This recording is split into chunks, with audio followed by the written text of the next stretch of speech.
에필로그. 안녕하세요. 사연 읽어주는 남자 시간입니다. 오늘은 이름을 밝히지 않은 어떤 여고생이 보내준 사연입니다. 안녕하세요. 저는 고양이를 키우는 초보 집사이자 태권도 시범단에 들어가고 싶은 꿈 많은 소녀입니다. 어차피 제 이야기가 뽑히지는 않겠지만 그냥 하고 싶은 말이 있어서 보내봅니다. 저에겐 가난하지만 바느질 만큼은 끝내주게 잘하는 엄마와 멀리 떨어져 살지만 마음씨 착한 동생이 있어요. 그동안 부끄러워서 표현하지 못했는데 여기에서라도 사랑한다고 말하고 싶어서요. 그리고 저는 남들보다 늦게 태권도를 시작했는데요. 어떤 동네 사람은 여자가 무슨 태권도를 하냐고 해요. 하지만 저는 꼭 태권도 시범단이 되고 싶어요. 지금은 많이 부족하지만 포기하지 않으면 언젠가 될 수 있겠죠. 꼭 그럴 수 있다면 좋겠어요. 쓰다 보니 제가 무슨 말을 하는지 모르겠네요. 역시 전 사연 쓰는 재능이 없나 봐요. 그래도 신청곡은 남길게요. 사람 일은 모르는 거니까요. 추신. 이번 장마에 함께 시간을 보낸 친구들에게도 안부를 전합니다. 정말 귀여운 친구가 보내준 사연이네요. 가족과 친구를 생각하는 마음이 여기까지 느껴집니다. 태권도를 하고 싶다고 적어주셨는데요. 꿈꾸는 일을 하거나 좋아하는 일을 하는 데 있어서 늦은 시기라는 건 없는 것 같아요. 언제나 지금 이 순간 시작할 수 있으니까요. 그래서 영어로 지금이 프레젠트, 선물인지도 모르겠네요. 그럼 오늘의 마지막 사연 신청곡을 들려드리겠습니다. Tomorrow Better Than Today.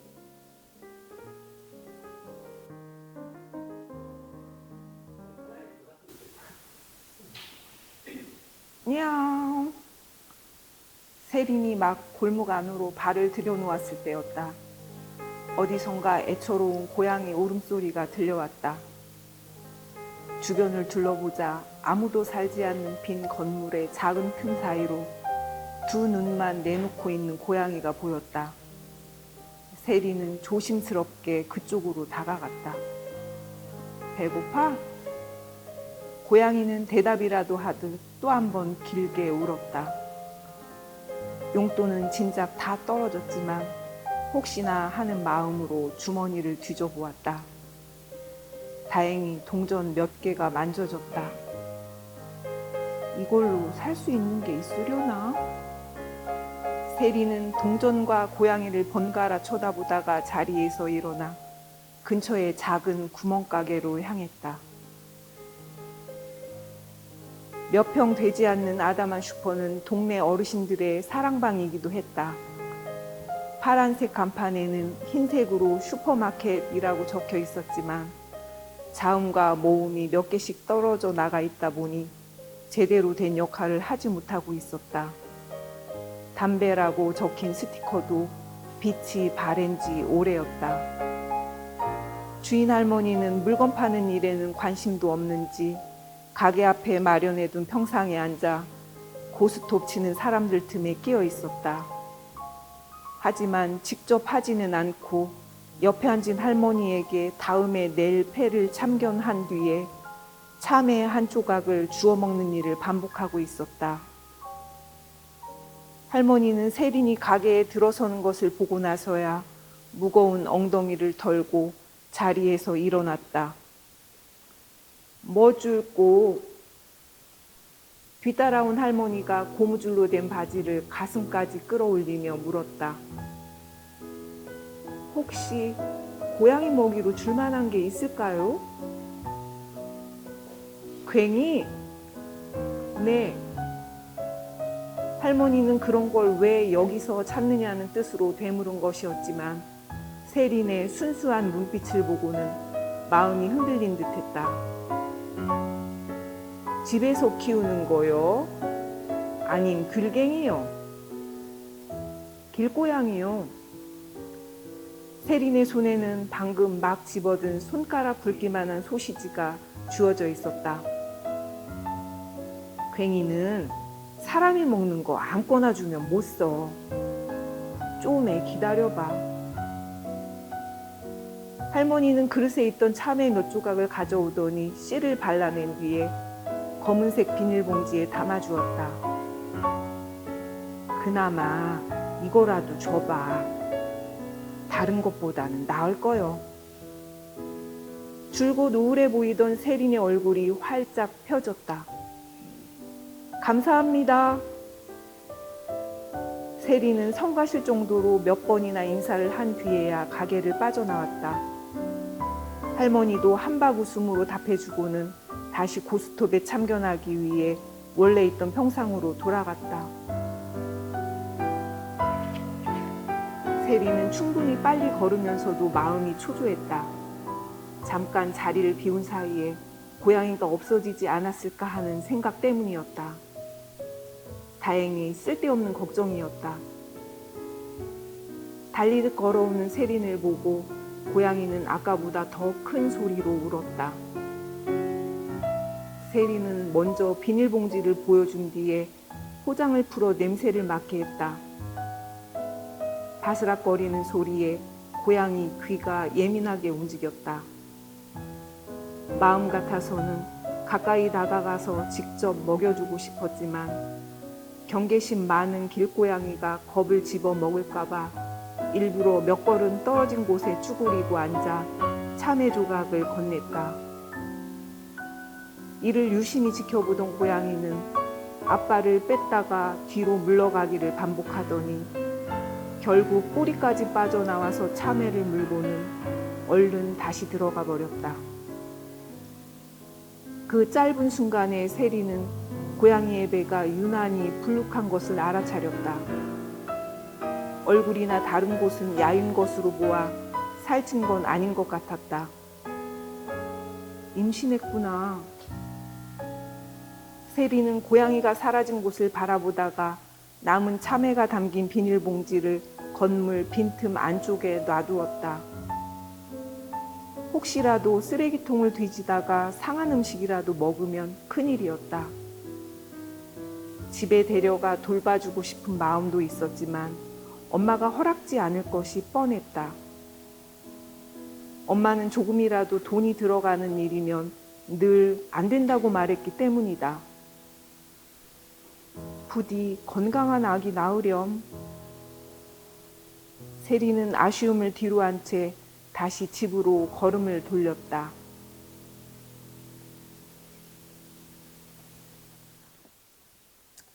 수소는 자신의 집이 맞았고 수치인도 자신의 이름이었다. 세린은 당황한 건지 기쁜 건지 알 수 없는 표정을 지으며 편지를 가지고 어두운 계단을 걸어 내려갔다. 갑자기 가슴이 두근거렸다. 평소보다 몇 배는 심장이 빨리 뛰는 듯했다. 세린은 집에 들어오자마자 신발도 제대로 벗지 않고 떼기 아까운 인장을 뜯어보았다. 안에는 만년필로 제법 멋지게 글씨가 적혀 있었다. 보내주신 사연은 잘 받아보았습니다. 저희 장마 상점은 정직과 신용을 중시하는 유서 깊은 상점으로서 방문해 주시는 모든 분들께 최상의 서비스를 약속드리고 있습니다. 매년 보내주시는 성은에 감사드리며 특별히 한 가지 제안을 드리고자 합니다. 당신의 불행을 파시겠습니까? 대신 상점에서 보관 중인 다른 행복으로 바꿔 가실 기회를 드리겠습니다. 만약 제안을 받아 들이신다면 동봉된 티켓을 가지고 장마가 시작되는 날 편지를 보내주신 주소로 찾아오시면 됩니다. 장마 기간 동안 편히 머무를 수 있으며 숙박이나 식사 기타 부대 비용은 이곳에서 제공되는 비용으로 충당이 가능하오니 참고 부탁드리겠습니다. 그럼 부디 조만간 뵐 수 있기를 바랍니다. 단, 상점에서 일어나는 일에 대해서는 책임을 지지 않습니다. 세리는 놀라서 한 손으로 입을 틀어막았다. 정말 편지에 적힌 대로 봉투 안에는 작은 티켓이 들어있었다. 그것도 인장의 색과 똑같이 황금색으로 빛나는 티켓이었다. 티켓이 금색이라고 했던가? 세리는 얼마 전 보았던 책의 내용을 기억해 보려고 애썼지만 대충 넘어간 부분이라 기억이 나지 않았다. 아무렴 어때? 별로 기대를 안 했다고 해도 막상 이렇게 티켓을 받고 보니 실감이 나질 않았다. 볼을 꼬집어 볼까도 잠깐 생각해 봤으나 빨간 자국만 남을 게 틀림없었다. 다만 마지막에 적힌 부분이 조금 신경이 쓰였다. 상점에서 일어나는 일에 대해서는 책임을 지지 않는다고? 언젠간 취업을 미끼로 사람들을 유인해 장기 매매를 일삼던 일, 그 일당이 검거되었다는 뉴스가 떠올랐다. 또 하필 방 도배지가 벗겨진 곳에 덧발라진 신문지에는 섬에 갇혀 수년간 노예처럼 생활하다가 극적으로 구조되었다는 누군가의 이야기가 실려 있었다. 세리는 자리에서 왔다 갔다 하기도 하고 엄지 손톱 끝을 깨물기도 하며 가뜩이나 좁은 방에서 정신 사납게 굴었다. 하지만 결론은 쉽게 나지 않았다. 책에서는 분명 진짜라고 했어. 세리는 정신 나간 사람처럼 아무도 없는 방에서 혼자 말을 했다.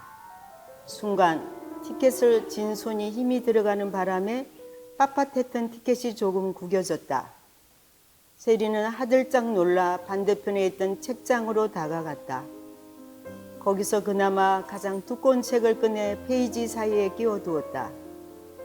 하지만 그것만으로 안심이 안 되었든지 그 위에 교과서를 몇 권 더 얹기까지 했다.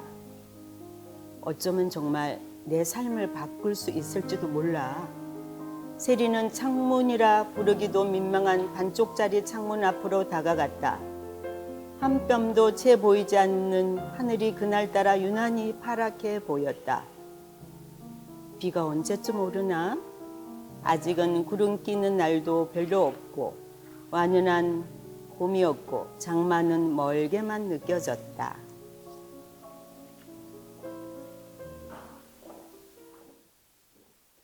집에는 엄마가 바느질을 하느라 평소엔 잘 쓰지 않던 돋보기 안경을 끼고 있었다. 왔니? 밥 먹어야지. 방 한쪽 구석에는 얼마 없는 밑반찬이 차려진 작은 밥상이 있었다. 하지만 세리는 본체반체 했다. 생각 없어. 그리고 마치 무거운 돌덩어리를 내려놓은 듯 가방을 내려놓으며 한숨을 쉬었다. 너 또 다이어트 하는 거니? 다이어트는 무슨, 나 잘래. 세리는 옷도 갈아입지 않고 그대로 이불이 깔린 바닥에 힘없이 누웠다. 왜? 무슨 일 있어? 바로 잠든 것도 아니면서 한참이나 아무 대답이 없었다. 엄마는 별로 궁금해서 물어본 게 아니었는지 다시 묻지 않고 바느질에 열중했다. 그렇게 방금 다 꿰맨 양말 한 짝을 내려놓고 나머지 양말을 집어들려 할 때였다. 엄마, 왜 그 앞집에 살다가 이사간 뚱뚱하고 못생긴 아줌마 있지? 글쎄, 그 아줌마가 세리나, 엄마가 말 이쁘게 하라고 했잖아. 틀릴 말도 아닌데 뭘. 세리는 그 아줌마가 들어도 상관없다는 투로 말했다. 아무튼 그 아줌마가 나보고 태권도 하지 말래. 아무짝에도 쓸모없다고. 엄마도 그렇게 생각해? 세상에 쓸모없는 게 어디 있니? 나중에 다 쓰일 곳이 있겠지. 나 그냥 태권도 때려치우고 공부나 할까? 엄마는 내가 뭘 잘하는 것 같아?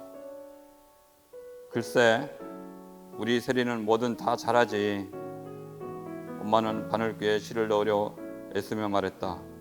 하지만 세린이 자꾸 말을 걸어서인지 계속해서 실패했다. 치! 엄마는 나한테 관심도 없어. 세린은 몸을 돌려 아이의 등을 쥐고 누웠다. 구멍난 양말을 좀 버리면 안 돼? 요즘 누가 그렇게 꿰매서 신어. 양말 정도는 새로 사면 되잖아. 버리고 새로 산다고 다 좋은 게 아니야. 세리는 언제나 답답한 소리하는 엄마가 못마땅했다. 문득 엄마의 손에 들려있던 구멍난 양말이 자신과 닮았다고 생각했다. 낡고해져서 누가 봐도 초라하기만 한 모습, 버릴 수만 있다면 지금 당장이라도 버리고만 싶었다. 이번에야말로 잠든 줄 알았던 세리는 벌떡 일어나더니 책꽂이에서 푸트한 책을 꺼내들었다. 만약에 말이야, 뭔가 대단한 이야기라도 할 것처럼 말을 길게 끌자 엄마가 코끝에 걸쳐둔 돋보기 안경 너머로 세린을 잠깐 쳐다보았다. 엄마는 다시 태어나면 어떻게 살고 싶어? 갑자기 그게 무슨 소리야? 엄마는 뜬금없는 질문에 놀란 듯 했지만 하고 있던 바느질을 멈추지는 않았다. 아니야, 됐어. 세리는 퉁명스럽게 대꾸하고는 엄마에게 보이지 않도록 책을 조심스럽게 펼쳐들었다. 책장이 스르륵 넘어가다가 오늘도 같은 곳에서 멈추었다. 아무리 봐도 믿기지 않았지만 어쩌면 자신에게 남은 마지막 희망인지도 몰랐다. 책 속에서 황금색 티켓이 여전히 새 것처럼 반짝이고 있었다. 장마 전야, 여름방학을 앞두고 라디오에서 반가운 비 소식이 들려왔다. 하지만 엄마에게는 사실대로 말하지 못했다. 세리는 일주일 전부터 뭐라고 해야 할지 고민하다가 결국 당일이 되어서야 편지 하나만을 달랑 남겨두고 집을 나와버렸다. 친구네 집에 며칠 있다가 올게. 평소에 친구 얘기를 꺼낸 적이 없으니 딱 봐도 티가 나는 거짓말이었다. 하지만 아무렴 어떠냐 싶었다. 어쩌면 남들이 부러워할 만한 멋진 삶을 얻어 다시는 이곳에 돌아올 일이 없을지도 몰랐다. 세리는 아무리 빨아도 후줄근해 보이는 운동화를 신고 시내로 향했다. 목적지는 내가 중심가에 있는 기차역이었다. 시내 중심가에 있는 기차역이었다. 시내로 나온 건 오랜만이었고 기차를 타는 건 더 오랜만이었다. 기억을 더듬어 보니 초등학교에 들어갈 무렵 엄마 손을 붙잡고 타본 이후로 처음인 것 같았다. 지금 레인보우 타운행 열차가 들어오고 있습니다. 승객 여러분께서는 한 걸음 뒤로 물러나 주시길 바랍니다. 평소 탈 일이 없어 무심코 스쳐 지나갔던 기차역은 주말을 앞둔 데다 퇴근 시간이어서 그런지 사람들로 북적거렸다. 세리는 혼잡한 승강장 게이트를 헤매다가 하마터면 눈앞에서 기차를 놓칠 뻔했다. 천만다행으로 문이 닫히기 전 겨우 열차에 오를 수 있었다. 부랴부랴 자리에 앉고 나니 그제야 집을 나온 게 실감이 났다. 기차를 타긴 탔는데 세리는 무심코 옆을 돌아보았다. 자기보다 한두 살쯤 많아 보이는 남자가 귀에 이어폰을 끼고 노트북으로 영화인지 드라마인지 모를 것을 보고 있었다. 반쯤 열려있는 가방에는 전공 책부처럼 보이는 책들이 가득했다. 일부러 본 것은 아니었으나 책 옆면에는 남자가 다니는 듯한 대학교 이름이 적혀 있었다. 세린도 익히 들어 너무나 잘 알고 있는 대학이었다.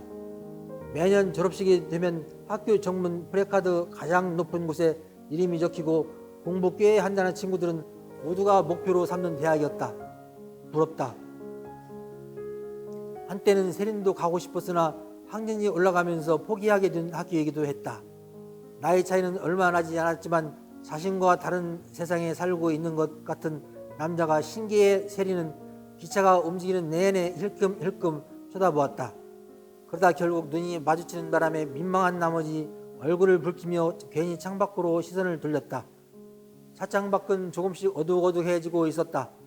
단순히 해질녘이어서가 아니라 새까만 먹구름이 잔뜩 몰려오고 있었던 것이다. 바람도 제법 거세게 부는지 철로 옆 키 큰 나무들이 춤을 추듯 잎사귀를 흔들어댔다.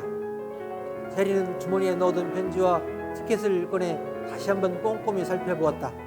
정확한 일자도 없이 단순히 장마가 시작되는 날 폐가를 찾아오라고만 적혀있는 불친절한 편지였다.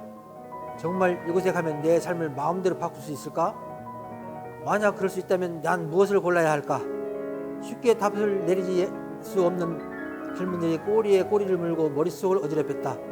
세리는 눈을 감고 규칙적으로 덜컹거리는 열차에 몸을 맡겼다. 금세 머리가 무거워졌다.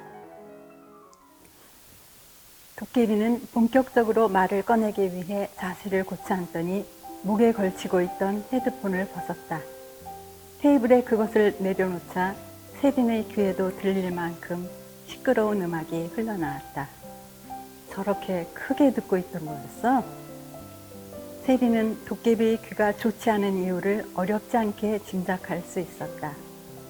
그 사이 도깨비가 헛기침을 몇 번 하면서 목을 가다듬었다.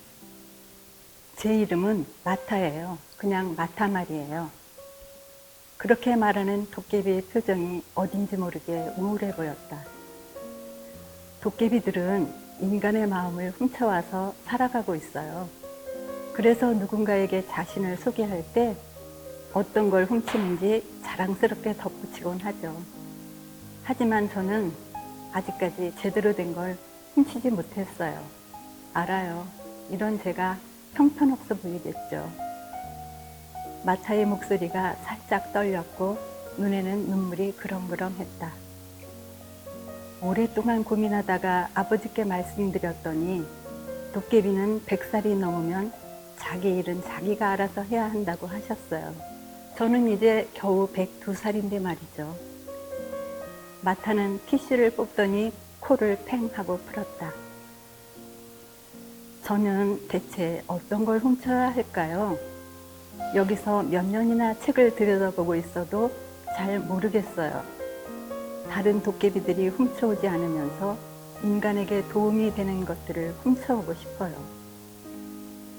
도깨비는 기대에 찬 눈빛으로 세린을 올려다보았다. 세린은 어떻게든 도움을 주고 싶은 마음에 펜끝을 잉크통에 담갔다가 뺐지만 아무것도 적을 수 없었다. 마타가 크게 한숨을 내쉬었다. 가끔 어렵고 힘든 상황 속에서도 자기 꿈을 이뤘다고 하는 사람이 있죠. 사실 그건 저희 아버지가 그들에게서 포기하고 싶은 마음을 훔쳐왔기 때문이에요. 저희 아버지는 그걸로 올해의 도깨비상을 무려 7번이나 탔죠. 그에 반해 저는 아직도 이 모양이에요. 마타는 의자 위로 다리를 올리더니 무릎을 끌어모았다. 가뜩이나 왜소한 체구가 더욱 작아 보였다. 사실 시도를 안 해본 건 아니에요. 예전에 인간에게서 배려라는 걸 훔쳐봤는데 그들은 횡단보도에서 담배를 피우거나 지하철에서 큰 소리로 떠들 뿐 제가 원하는 만큼 달라지지 않았어요. 저도 아버지처럼 올해의 도깨비상을 받을 만큼 멋진 걸 훔치고 싶어요. 마타가 작은 주먹을 불끈 쥐어 보였다. 당신은 인간이니까 저보다 아는 게 많잖아요. 저를 좀 도와주세요. 세리는 애원하다시피 말하는 도깨비를 앞에 두고 차마 모른다고 매몰차게 말할 수 없었다. 더욱이 구슬을 가져가려면 별다른 선택지가 없어 보였다. 책을 같이 좀 찾아봐도 될까요? 세리는 우선 생각할 시간을 벌기 위해 그렇게 적었다. 마타는 벌써 답을 얻기라도 한 것처럼 자리에서 벌떡 일어나 깡총깡총 뛰며 기뻐했다. 세린이 책장들 사이로 사라지려 하자 마타가 그녀를 불러세웠다. 그런데 쟤는 뭐죠? 마타는 손가락으로 세린의 뒤를 졸졸 따라다니는 이샤를 가리켰다. 당신의 친구인가요? 마타는 아예 테이블 위로 올라와 호기심 가득한 눈으로 새끼 고양이를 내려다보았다. 이샤는 세린의 다리에 자기 몸을 비벼대고 있었다. 이것 보세요. 당신과 계속 같이 있으려고 하잖아요. 책에서 보니까 힘들 때나 좋을 때나 항상 같이 있어주는 게 친구래요. 그럼 얘는 당신 친구가 아닌가요? 세리는 어떻게 설명해야 할지 몰라 입술만 만지작거렸다. 그러다 메모지에 자기 생각을 옮겨 적었다. 이씨아는 내가 구슬을 찾을 수 있게 도와주고 있어. 만난 지 오래된 건 아니지만 점점 친해지는 중이랄까? 세리는 마타가 왠지 모르게 친근하게 느껴져 말을 편하게 했다. 다행히 마타도 그러려니 했다.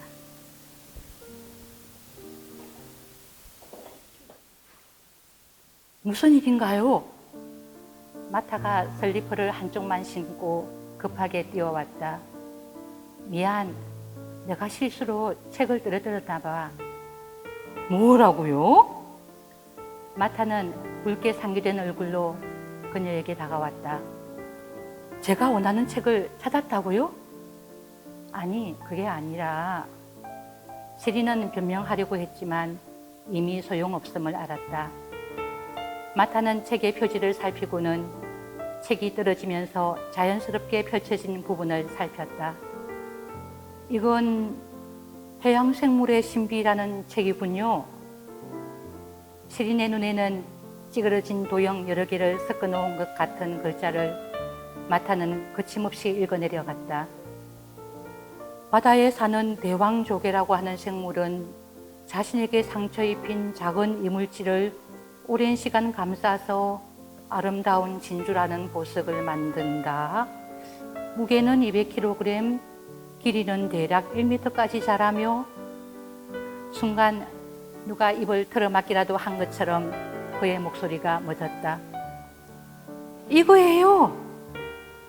마타는 갑자기 소리를 지르더니 주위를 돌며 방방 뛰었다.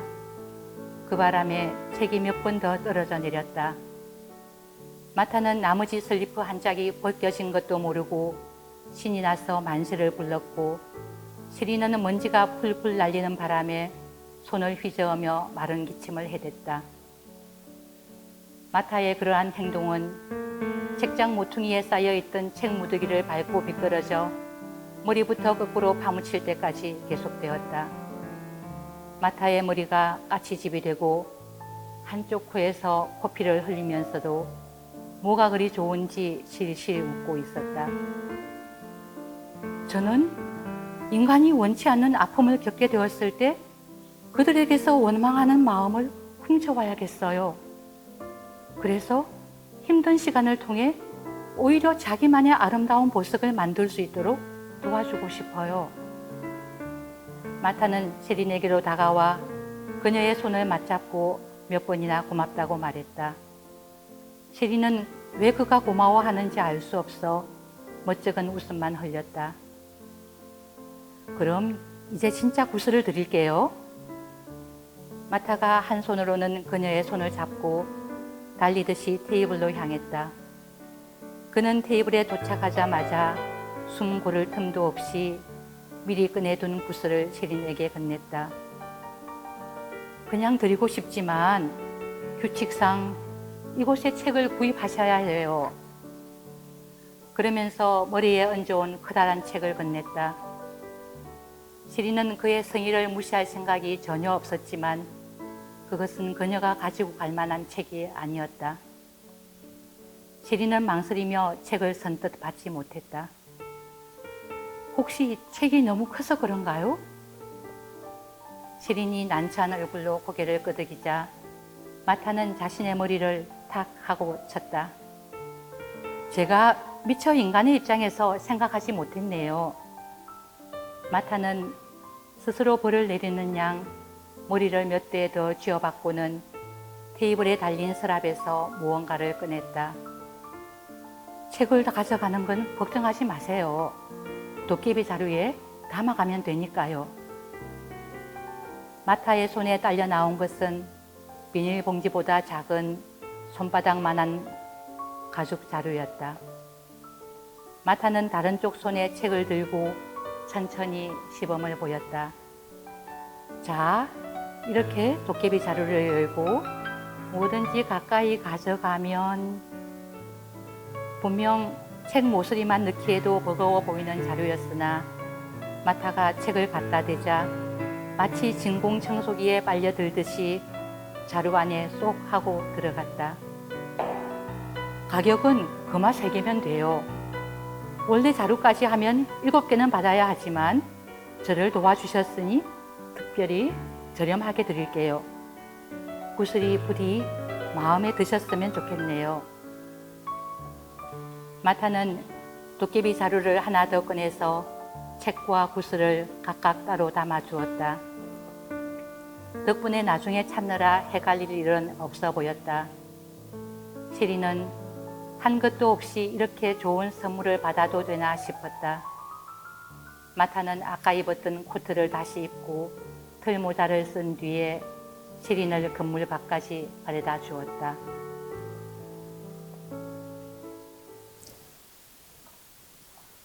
세리는 어쩌면 이곳에야말로 무지개 구슬이 있을지도 모른다고 생각했다. 지금 눈앞에 있는 도깨비보다 나이가 많은 도깨비는 없을 것 같았기 때문이다. 두건 사이로 드러난 백발이 눈보다 희게 빛났다. 그녀는 바닥에 닿을 듯이 굽어진 허리를 연신 두들겨댔다. 인간이신가 보군요. 이쪽으로 오세요.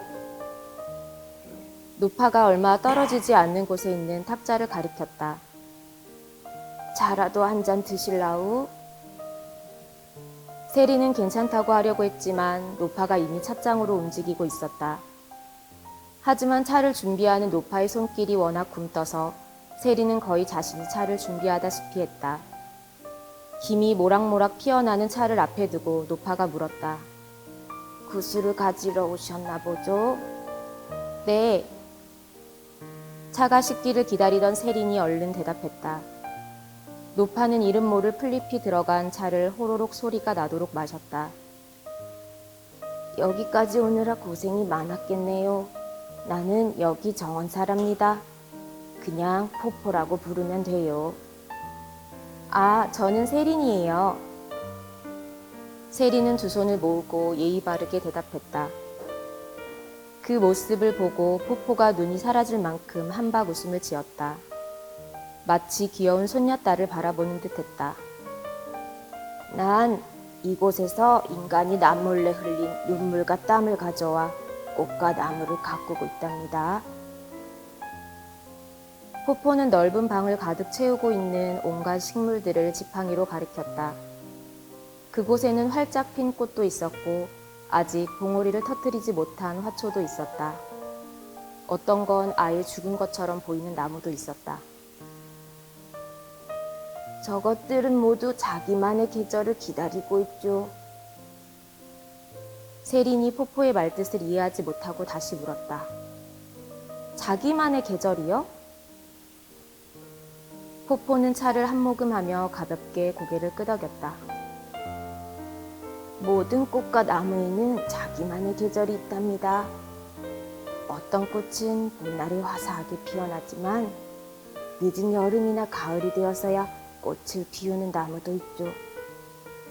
심지어 모든 식물이 얼어붙는 가장 추운 겨울날 자신의 존재를 드러내는 꽃도 있어요.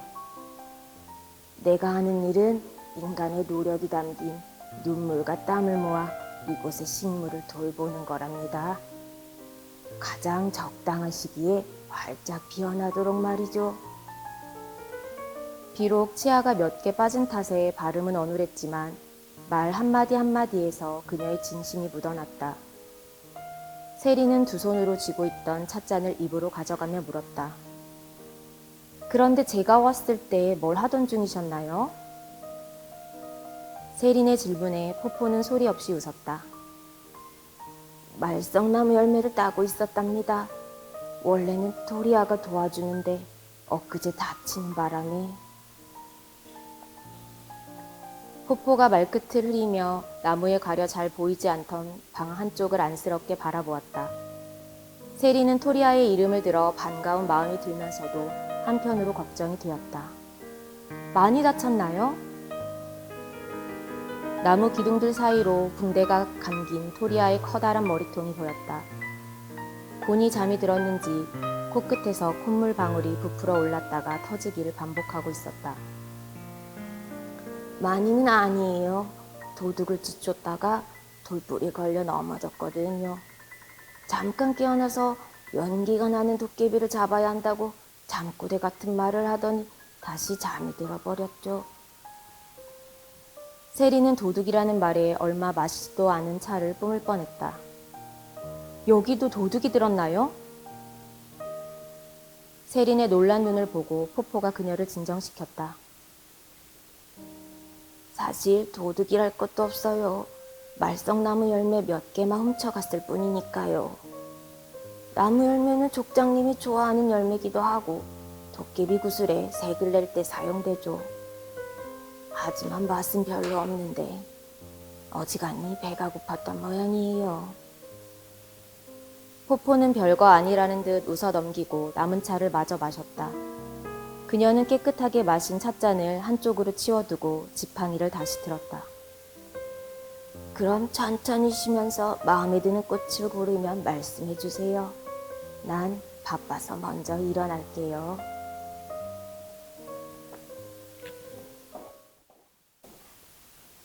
이걸 받으세요.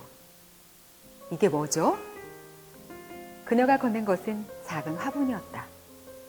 화분에는 얼핏 뿔처럼 보이는 작은 물체가 뾰족하게 솟아 있었는데 자세히 보니 갓 자란 나무의 싹이었다. 어제 열매에 대한 보답으로 가져왔어요. 이래봬도 우리 화원에서 가장 귀한 거랍니다. 포포는 신기한 눈으로 화분을 내려다보는 세리를 향해 설명을 덧붙였다. 오래전 인간 세계에서 가져온 대나무라는 식물이죠. 이 녀석은 신기하게도 처음 몇 년간은 마치 죽은 것처럼 보일 정도로 성장이 느리답니다.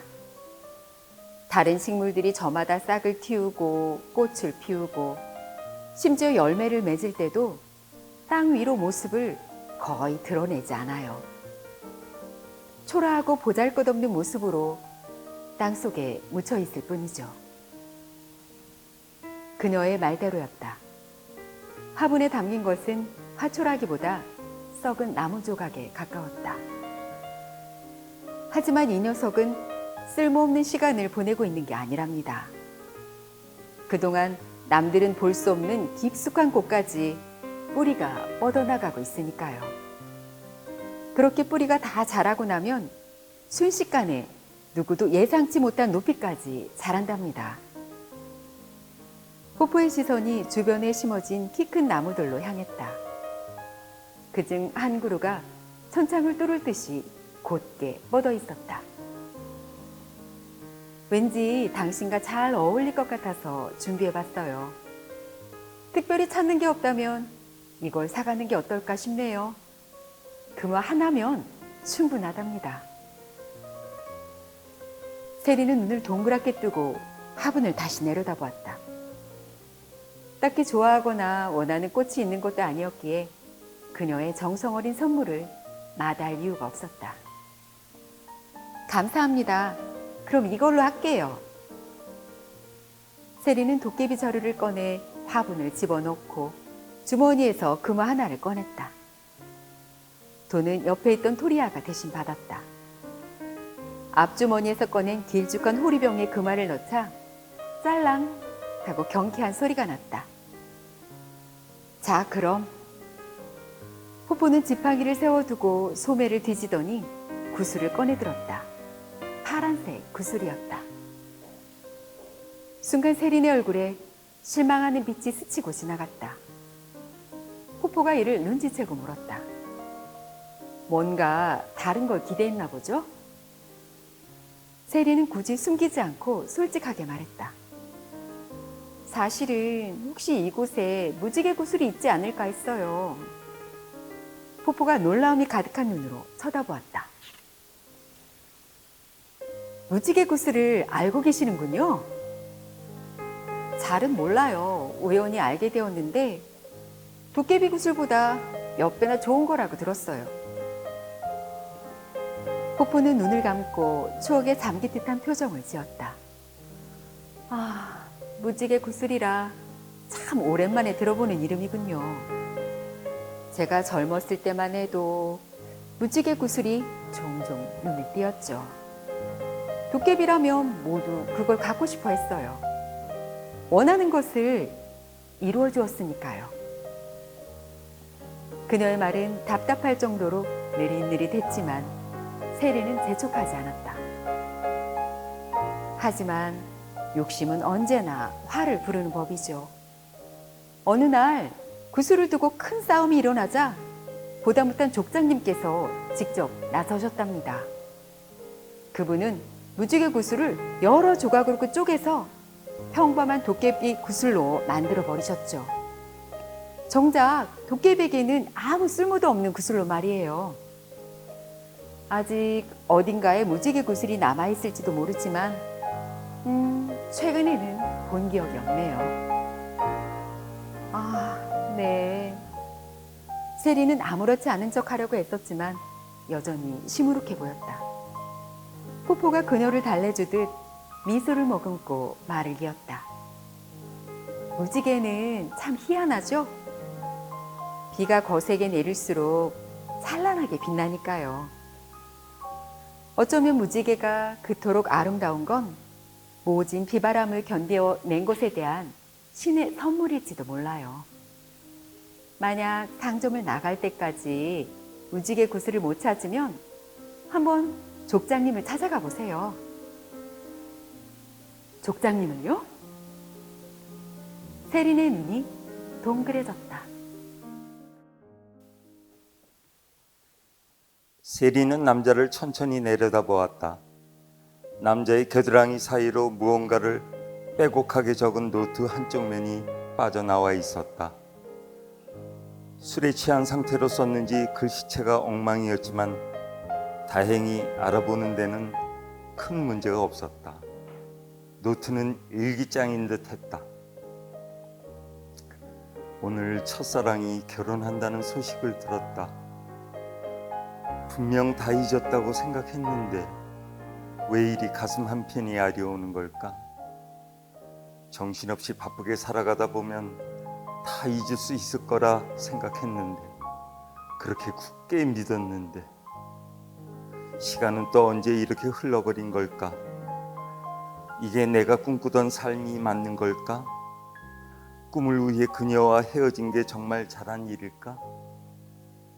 난 성공했다고 당당히 말할 수 있을까? 아니, 애초에 성공이란 무엇일까? 어쩌면 내 삶은 실패 그 자체일지도.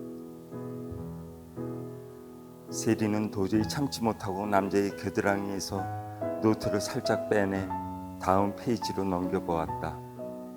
그때 일기장과 함께 핸드폰이 딸려 나왔다. 핸드폰은 배터리가 깜빡이고 있었지만 남자가 보고 있던 화면은 여전히 켜진 상태였다. 친구들의 사진 속엔 온통 누군가와 함께 있는 행복한 모습뿐이다.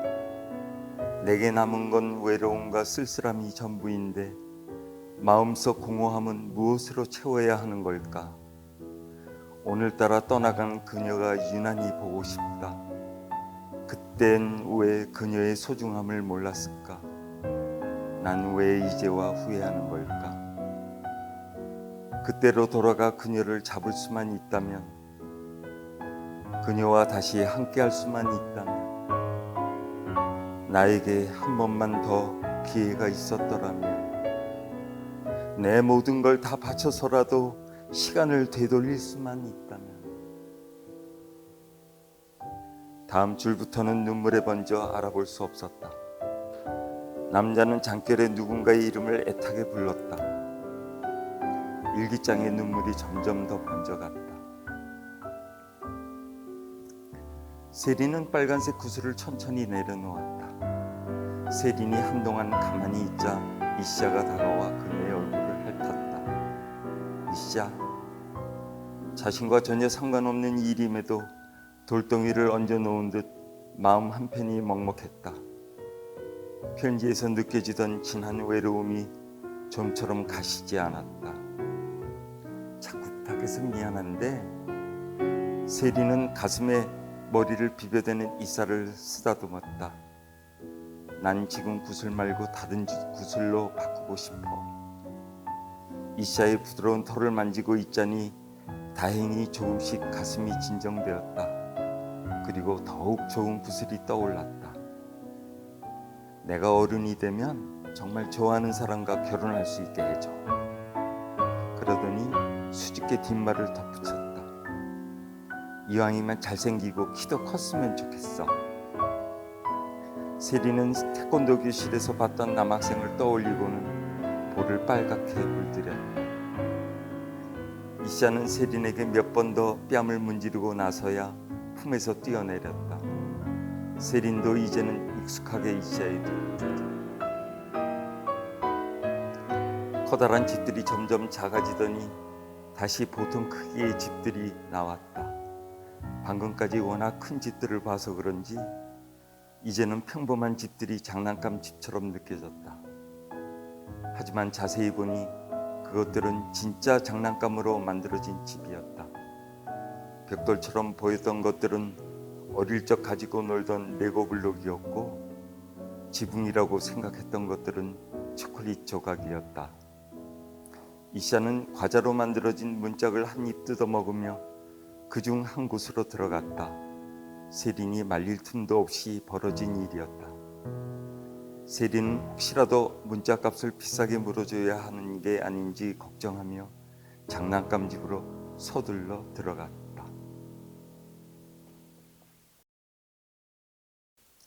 이곳은 처음이신가요?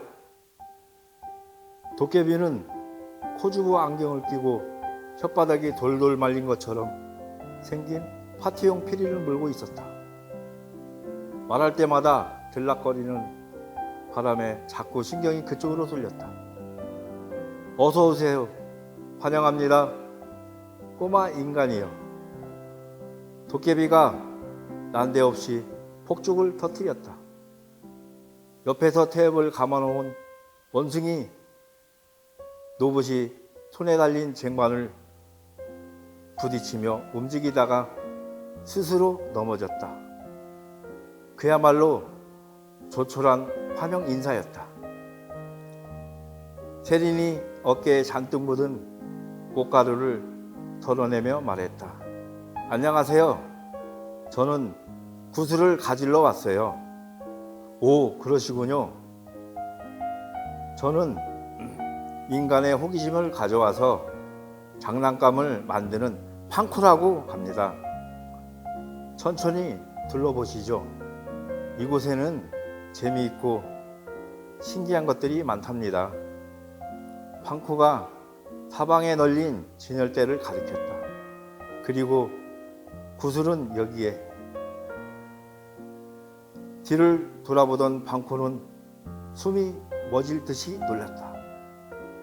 그는 마치 차마 말을 잇지 못하고 시종일관 물고 있던 피리마저 떨어뜨리고 말았다. 분명 여기에 잘 놓아뒀는데 팡코는 속이 보일 만큼 허리를 숙여가며 바닥까지 샅샅이 살폈다.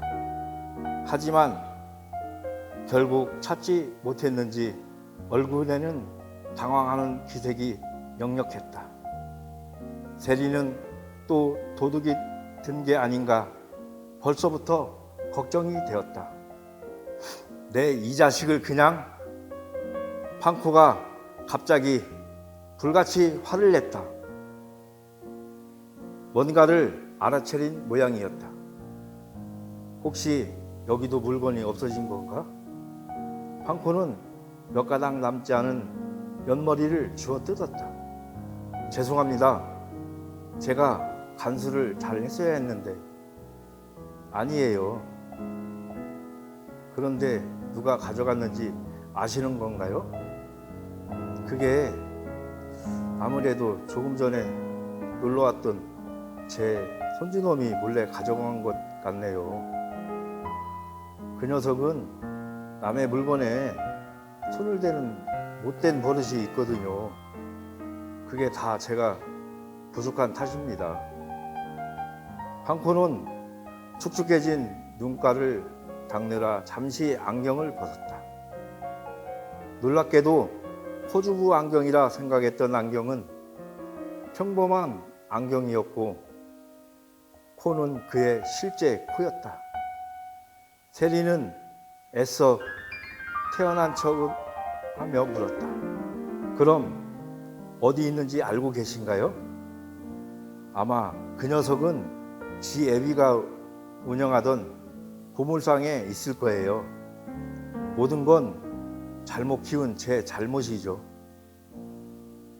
갑자기 진열장 모서리에 스스로 머리를 부딪히려 하는 황코를 세린이 겨우 붙잡았다. 아니에요, 괜찮아요. 저에겐 이샤가 있으니까 제가 한번 찾아볼게요. 아무리 그래도 어떻게 저희 가게 손님에게 이런 번거로운 일을, 역시 다 제 잘못으로 인해서죠. 황코는 옆에 있던 문을 통해 창고로 들어가 줄넘기로 자기 목을 칭칭 감았다. 세리는 기겁해서 따라 들어가 이제 막 얼굴이 부르댕댕 하기까지 시작한 황코를 뜯어 말렸다. 진짜 괜찮아요? 이샤는 냄새를 엄청나게 잘 맡아서 금방 찾을 수 있을 거예요. 그렇지, 이샤? 야옹! 이샤는 당연하던 듯이 자신 있게 대답했다. 아마 구슬이 없어진 지 얼마 안 돼서 잠깐 여기로 온 것 같아요. 그러니까 너무 걱정하지 마세요. 아셨죠? 황코는 눈물이 글렁글렁해서 세린을 올려다보았다. 그럼 저를 용서해 주시는 건가요? 물론이죠. 아니, 사실 용서할 것도 없어요. 황코는 큰 은혜를 입은 사람처럼 흐느끼며 울었다. 들고 있던 손수건은 축축하다 못해 흥분해졌다. 하쿠는 어릴 때 부모를 잃고 외롭게 자란 불쌍한 녀석이랍니다. 부족한 제가 장난감 가게를 운영하면서 혼자 돌보았죠. 그러다 보니 미처 인간의 호기심을 다 가져오지 못해 어린이 되어서도 여전히 장난감을 좋아하는 인간들이 이것도 다 제 잘못입니다. 세리는 자리에서 일어나려는 황코를 다시 앉혔다. 아저씨가 잘못한 건 하나도 없어요. 만약에 있다고 해도 제가 다 용서할게요. 됐죠? 황코는 또다시 한번 감격해서 뜨거운 눈물을 쏟았다. 이렇게 감사할 때가. 세리는 과연 자신에게 용서할 자격이 있는지 의문이었지만 단 한 번 황코를 진정시키는 게 우선이라고 판단했다. 다행히 황코는 자칫 안정을 되찾았다. 그럼 저는 이만 가볼게요. 자신이 이곳에 더 있다가는 황코가 지붕에서 뛰어내릴 게 분명하기 때문이다. 그러기에 세리는 서둘러 자리에서 일어났다. 황코는 코주부 안경을, 아니 평범한 안경을 고쳐 쓰고 입구까지 세린을 따라 나왔다. 당신은 제 은인이십니다. 문 앞에 서서 황코는 허리가 바닥에 닿을 듯이 인사했다. 세린도 최대한 낮은 자세로 인사를 받았다. 안녕히 계세요. 세린은 황코에게 스스로 목숨을 끊지 않겠다는 다짐을 몇 번이나 받고 나서야 겨우 마음 편히 걸음을 돌릴 수 있었다. 이게 마지막이야. 드디어 내가 원하는 걸 찾았어. 눈앞에는 거대한 피라미드가 써 있었다. 세린이 사진으로만 봤던 피라미드와 다른 점이라면 오래되신 황금으로 이루어졌다는 것이었다. 세린은 어마어마한 규모와 외관에 놀라 잠시 자리에 서 있었다. 이시아가 옷을 잡아당기며 재촉하지 않았더라면 아마 몇 시간이고 멍하니 바라보다가 남은 시간을 몽땅 써버렸을 것 같았다. 피라미드로 향하는 길에는 시상식에나 있을 법한 레드카펫이 깔려 있었다. 세리는 왠지 자신이 특별한 사람이 된 것 같아 한껏 기분을 내며 느긋하게 걸었고, 이시아도 카펫을 발톱으로 뜯어내느라 걸음이 더뎌졌다. 다행히 그들을 재촉하는 일은 아무도 없었다. 레드카펫은 곧장 피라미드 입구로 이어졌다. 네온샤인이 번쩍거리는 곳으로 다가가니 정장을 말쑥하게 차려입은 경호원들이 문을 지키고 있었다. 그들은 선글라스로도 가려지지 않는 매서운 눈빛으로 주변을 경계하고 있었다. 개미 한 마리도 그들의 허락 없이는 마음대로 지나가지 못할 것 같은 위압감이 들었다. 세리는 방문객처럼 보이길 바라는 마음으로 앞에 섰지만 정말 그렇게 봐줄지는 의문이었다. 간밤에 비를 쫄딱 맞고 바닥을 구르느라 옷이 온통 진흙투성이가 됐기 때문이다. 행여 구걸이라도 하러 온 것으로 보일까 세리는 내심 조마조마했다. 역시나 경호원들이 세리를 막아섰다. 무슨 용무십니까? 탄탄한 근육을 자랑이라도 하듯 가슴을 한껏 내밀고 있던 경호원이 물었다. 저는 구슬을 찾으러 왔는데요. 말은 안 했지만 왠지 못 믿어하는 문초리였다. 세리는 지레 겁을 집어먹고 요구하지도 않은 티켓을 꺼내들었다. 세린의 얼굴과 티켓을 찬찬히 뜯어보던 경호원은 귀에 달고 있던 이니어에 대고 말했다. 보스, 여기 구슬을 가지러 온 인간이 있습니다. 들여보낼까요? 참고로 골드 티켓을 가지고 있습니다.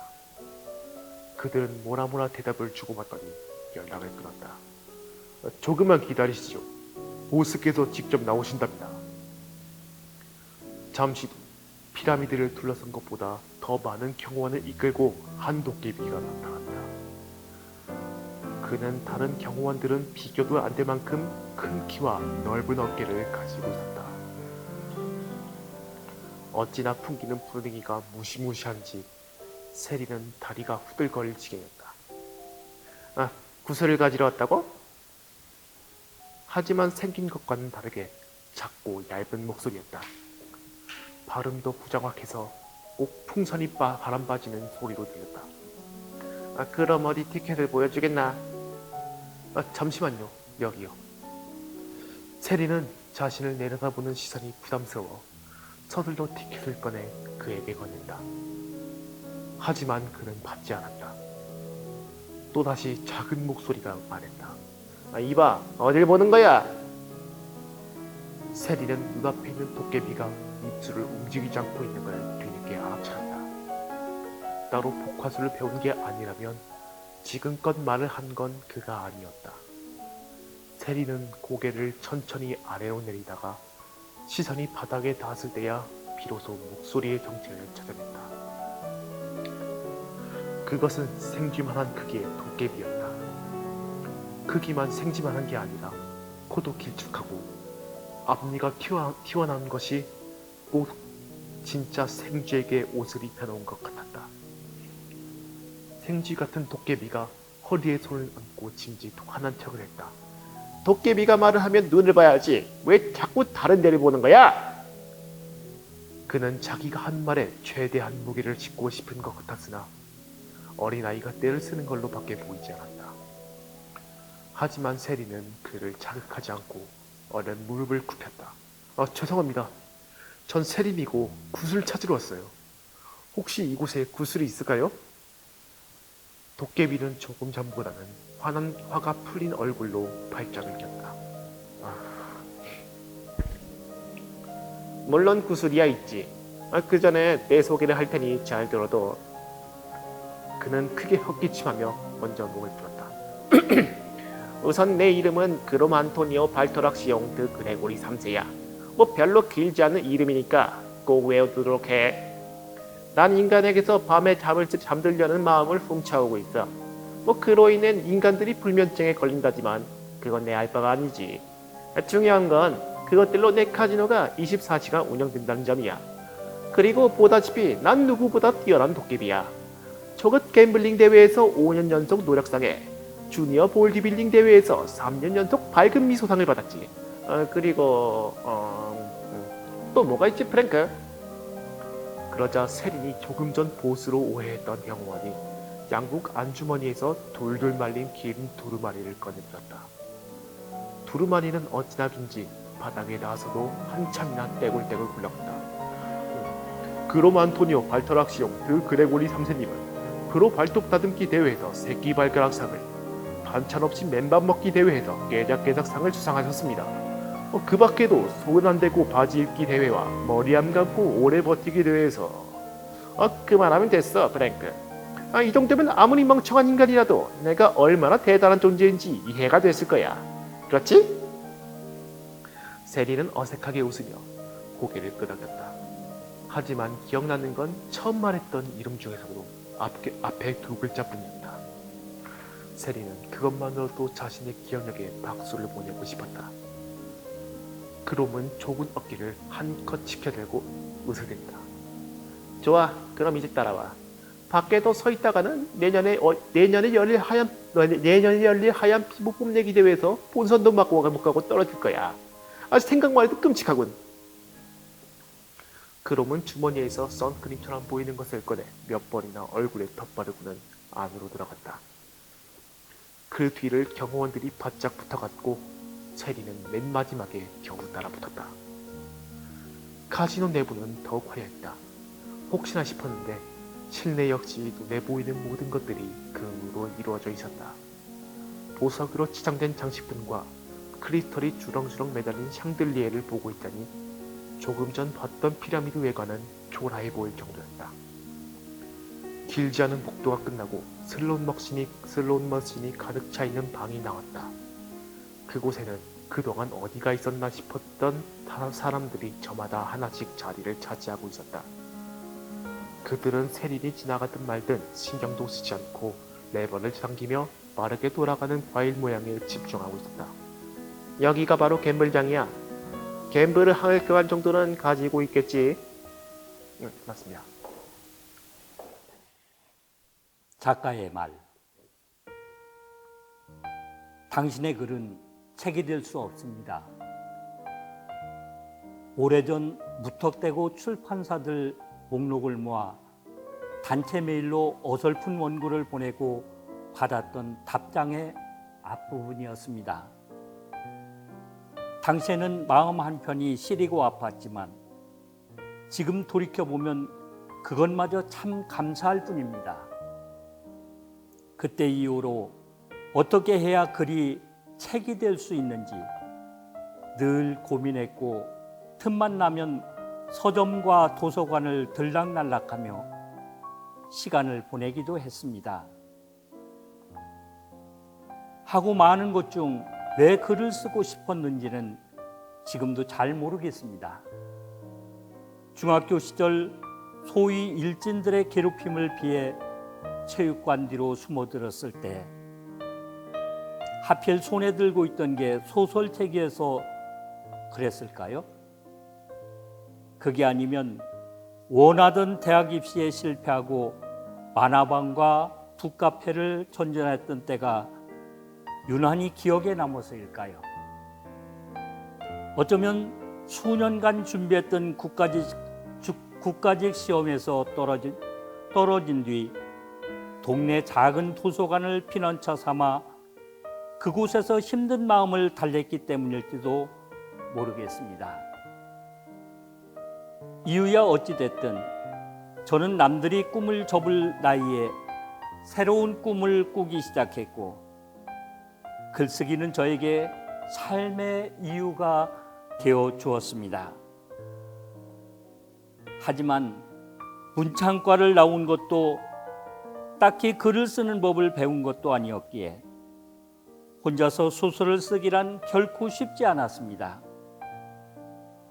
무작정 시작했던 첫 크라우드 펀딩에서는 조금의 관심도 얻지 못했고 독립출판했던 책은 한 권도 팔리지 않아 지역 서점에서 고스란히 반품되기도 했습니다. 혹시나 하는 마음으로 여러 공모전에도 도전해 봤지만 입상 명단에는 언제나 제 이름이 빠져 있었습니다. 게다가 설상가상으로 책을 만들어줄 전문가를 찾다가 모아놓은 돈을 모두 날리기도 했습니다. 역시 제 글은 책이 될 수 없었습니다. 그러다가 마지막이라는 생각으로 도전했던 두 번째 펀딩에서 처음으로 후기가 올라온 것을 보았습니다. 그날 눈시울이 뜨거워져 얼마나 소리 없이 울었던지요. 낙심한 저에게 용기를 준 독자분들께 보답하는 마음으로 저는 다시 낡은 노트북 앞에 앉을 수 있었습니다. 그리고 오가는 지하철 안에서도 단골 카페의 한쪽 구석에서도 연습장을 펼쳐놓고 아이디어를 떠올릴 수 있었습니다. 무엇을 써야 할까? 책장을 덮었을 때 따뜻한 여운을 남겨주는 책이 있었으면 좋겠다고 생각했습니다. 쉽고 재미있게 읽히면서도 의미와 감동이 담긴 이야기를 쓰고 싶었습니다.